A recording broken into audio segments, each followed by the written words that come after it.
të gjitha poetet që janë parashtruar në strukturën e kësaj antologjie, unë kam spikatur te kjo grua një figurë polidimensionale të femrës shqiptare që prezanton dhe është një ambasadore e dinjitoze e fjalës shqip në shumë dimensione.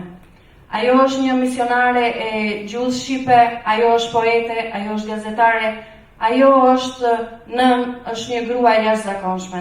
Në shumë dimensionet e saj, sot do na ofroj dimensionin e saj poetik. Ftoj përpara jush zonjën e nderuar poeten Kozeta Zyla. Falenderoj në rast të parë presidentin e shoqatës së shkrimtarëve shqiptaro-amerikan Adi Mehmeti, që mblodhi gjithë këto poete, këto gra të bukura me fjalën e bukur shqipe. Mblodhi si një kohë e bukur gruaje shqiptare. Falenderoj njëkohësisht doktore Ilka Filipin që kanë bashkëpunuar aq fort, falenderoj njëkohësisht doktore Arjetën dhe profesor Bexhetin që janë anëtar të kryesisë që kanë bashkëpunuar kaq fort. Falenderoj shumë Menil Belaj, me cilin kemi bashkëpunuar, dhe kur Adi thoshte që ka mësuar nga gratë, kam qenë sekretare e shoqatës, po në fakt unë kam mësuar prej ty, Adi, me qetësinë, kulturën dhe edukatën që ke dhënë dhe që e mban fort shoqatën. Me qenë që jemi të medias, dua të falenderoj gjithë median, se ndonjëherë i harojnë, punojnë kaq fort, të gjithë ikin në shtëpi, këta të gjithë ngarkohen dhe vënë me editimi. Të tillë do ta filloj me zotin Adem Belliu, televizioni Kultura Shqiptare, në 4 minuta. Me zotin Skënder Pali, që nuk është kur, dhe vërtet janë mirënjohse për çfarë jep.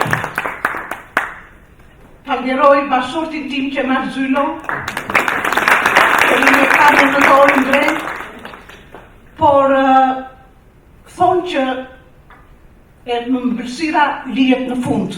Unë sot kam 2 ëmbëlsira dhe shumë të dashura për mua dhe për kombin shqiptar.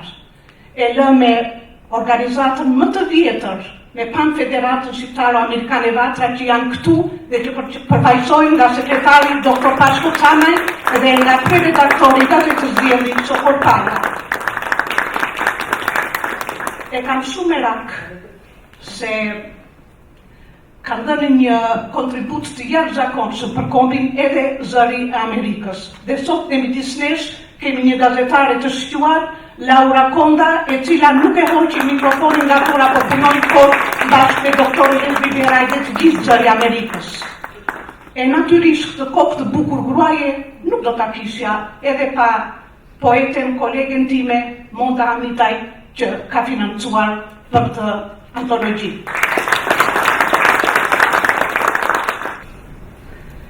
Kujtesa ime sot është poezia, është si një kokë e bukur gruaje.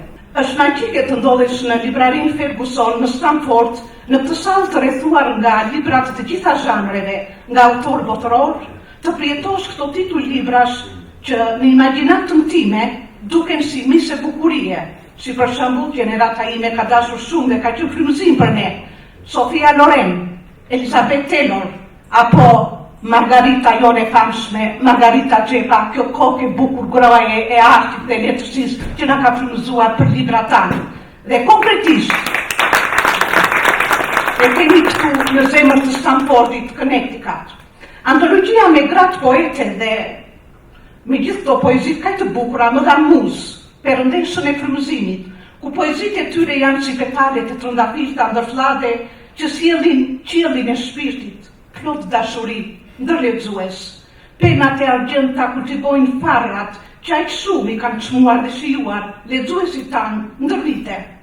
Kur fillova të shkruaja ndonjë varg të thjeshtë qysh në klasën e 5, ndjeja aromën e metaforave, sikur nëna ime, që kultivonte farrat e luleve, sidomos ato të lule mëllagës, që shaq shëruse, që aq shumë i ka çmuar dhe i mbillte në përsaksi dhe avllit me pllaka të shtruara nga mishtrit e kaldrënve. Ja kështu janë dhe poezit në këtë antologji, me lloj-lloj trëndafilash, me më të bukurën pasuri natyrore. Poezinë e bukur e kam thellë në pejzat e shpirtit dhe më jep një kënaqësi estetike të papar, ashtu si shiu kur pikon ndër petalet dhe gutulise në lëkundje si imazhi i Evës në kopshtin e Edenit. Pa lulet dhe gruan, bota do të qenë në zhdukje, mbushur me djaj, si në botën e ferit. Është antologji ku bota do të shohë më bukur, gratë shqiptare, poete, sepse ato janë si sytë smeralt të gjelbër, safir me reflekse blu, apo të zezë të butë në të gati vetë. Sytë nazike të lexuesit do të zhyten në pergje ujë të shndritshëm, ku rëna sapo ka derdhur rrezet e saj. Këtu krijohet mrekullia, emocioni i papërsëritshëm, sepse është vepërtuese dhe zbulojnë thellësitë e fshehura në pergje drite të lëndshme. Bota e gruas shqiptare është akoma një univers i patreguar, një univers që e kemi detyrë me penën tonë t'ia tregojmë botës që na rrethon këtë kaleidoskop ndjenjash, ngjyrash të padukshme, të shpirtit të thellë, paqësor dhe të prertë.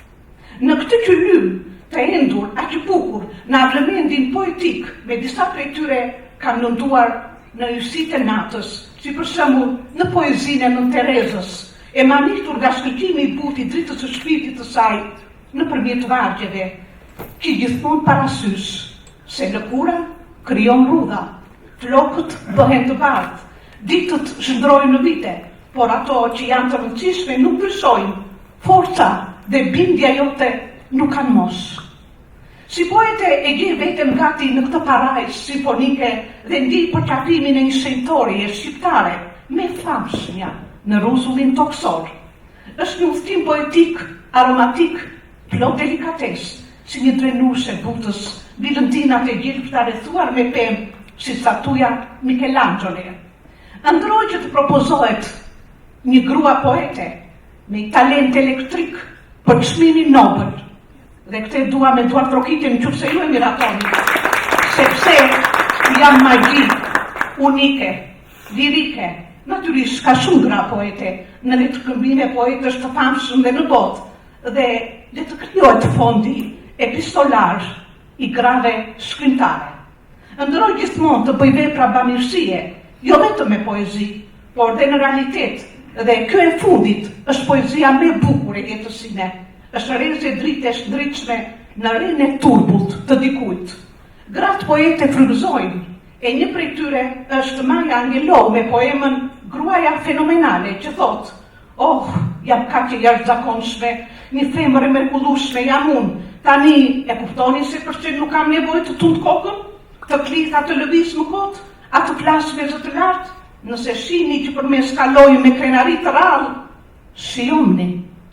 E lumtur natyrisht që poezitë e mia së pari t'ia lexoj bashortit tim të dashur, dhe të jetë kritiku më i kualifikuar, më i fortë, më i ashpër.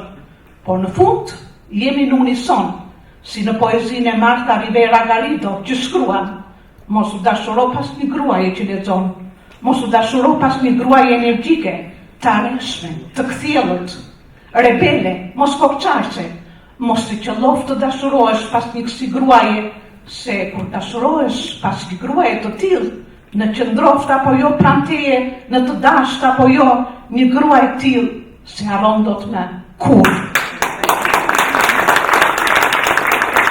Dhe do e mos, s'mund të harroj të kur, sepse poezia është si një kokë e bukur gruaje, si të gjitha një poetet që jeni sot këtu. Ju faleminderit.